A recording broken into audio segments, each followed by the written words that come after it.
Everybody, welcome to part 3 of Adventures in Estate Sales. Today we're going to be looking at something a little bit different from what I've shown you previously. Today we're going to look at something known as the Leonad Derringer, also known as the Poor Man's Judge, also known as the Ducktown Derringer.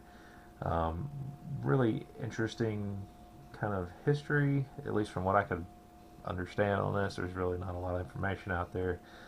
However, suffice it to say, back in the 1980s, there were two individuals by the name of Wayne Daniel and John Carpenter, and they were the heads of firearms company many of you have heard of, known as Cobray.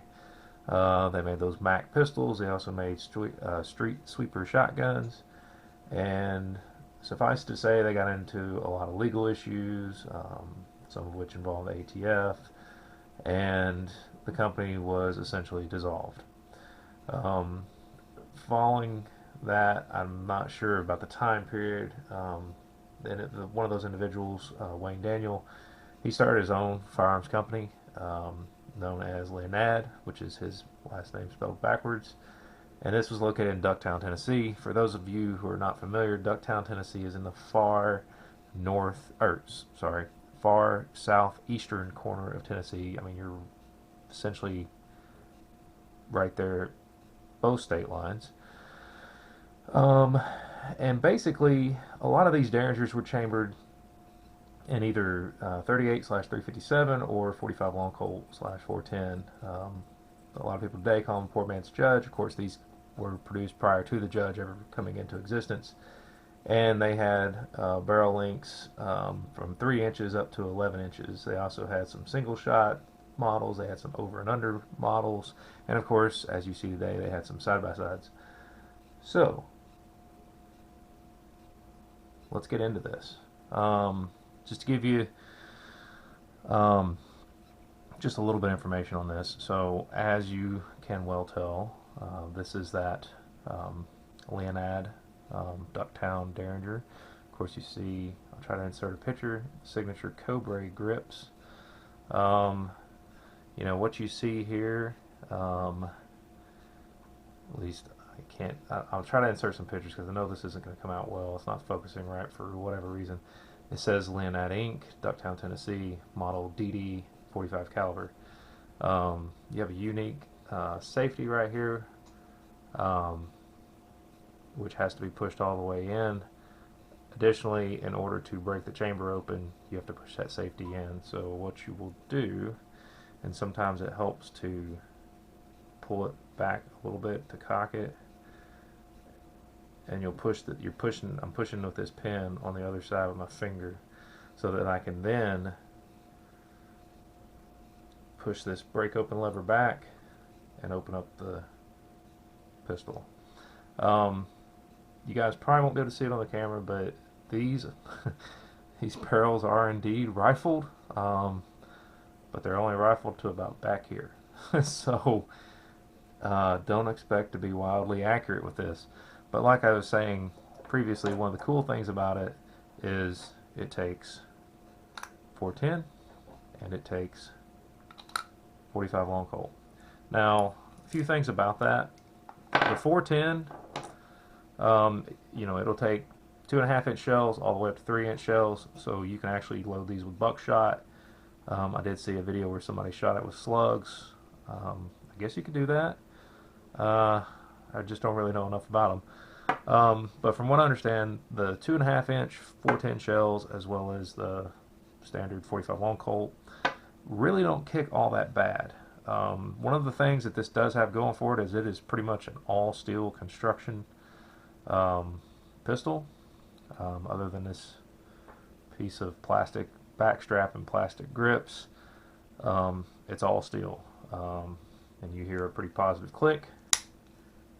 But one of the neat things, and this may be how most of your Derringers are done, let's take it off safety now, is when you cock it, you will notice on top of your hammer you have this switch, and you'll see you push it to the left and you can push it to the right, and that's basically just selects which barrel you want to fire. Pretty intuitive. You know, I want to say up until at least a few years ago, these could be had for around, I don't know, 150, $200. I mean, it's just a cheap pistol, but an oddity nonetheless. And a lot of people do actually like to collect these, especially in the different variations. I know many years ago, my grandfather had one of their 410 shotguns, which was a single shot, and it had a stock which basically folded under the barrel and receiver assembly. It looked just like this actually, except the stock extended out and the barrel was 16 inches. Or maybe it was 18 inches. I don't remember what the barrel length was. It was whatever the legal requirement was. I know that. Um, and a funny little story is he had me put a 2.5 inch 410 shell in it, and he said, "Hey, why don't you shoot this?" He said, so I get ready to shoot it because I know even as a teenager that, or I knew at that time even as a teenager that there was no padding on that stock. It was just plastic. It was all plastic on that stock, that fold out stock, and I knew it was going to hurt. And he made the comment. He said, "Don't be a chicken. Shoulder it and shoot it." So I did, and I can promise you it was probably just as bad as a 3-inch 12 gauge. I mean, it kicked so hard and left a nasty bruise on my shoulder, and I never shot it again. We'll just say that. I kind of wish I still had, or wish he still had that, but I think he sold it, got rid of it. But anyway, just one of the neat little Cobray shotguns.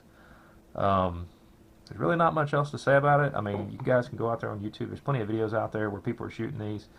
You can kind of get a feel for, how bad is it going to kick with buckshot, how bad is it going to kick with, the 45 long Colt, how bad is it going to kick with your standard 2.5 inch. So there's a lot of cool videos out there on it. And I just thought this was a really unique, interesting little pistol. One, because of its size. Two, because of its practicality. It's really not very practical, except kind of in a worst case scenario. Let's say you're fishing in the mountains or backpacking in the mountains, and you come up on a bear or a mountain lion, and it tries to kill you. Yeah, it's only 2 shots. I would want more than 2 shots, but could be something that saves your life. I mean, it's small enough, as you can see. You can fit it in a pocket. It may not be very comfortable, but it's something that you could carry with you. You wouldn't have to worry about it getting messed up or dinged up or a little rusty or whatever. So just want to share this with you guys today. Just kind of a neat little offering. Next video coming out is going to be on a model 1895 Nagant revolver. Those are chambered in 7.62 by 38R. Very unique pistol. I want to say mine was manufactured in 1940. That's going to be part 4 of that Adventures in Estate Sales. It's in very, very good shape. Still has the original holster. It's nice. So be on the lookout for that. Also, you're going to see I've got some other videos coming up, stuff I got off proxy bid, things of that nature, usual stuff. And yes, I have heard some of you, I've paid attention to the comments. You guys want to see some more resto videos? I will do those as I get the time. I will tell you my shop isn't presently set up to do a lot of restoration stuff. So basically whatever I can do here at the kitchen table is probably what's going to be going on at least through the winter months, just because it's cold and it's kind of hard to really have the space and proper setup to do everything. So just be on the lookout for that kind of stuff. As always, appreciate all my subscribers. Appreciate all you guys commenting and liking and sharing. It definitely helps that algorithm. I will not lie about that. I've noticed my videos are starting to show up a little bit more on YouTube, which is a good thing. It means they're getting out there more, and that is all thanks to you guys.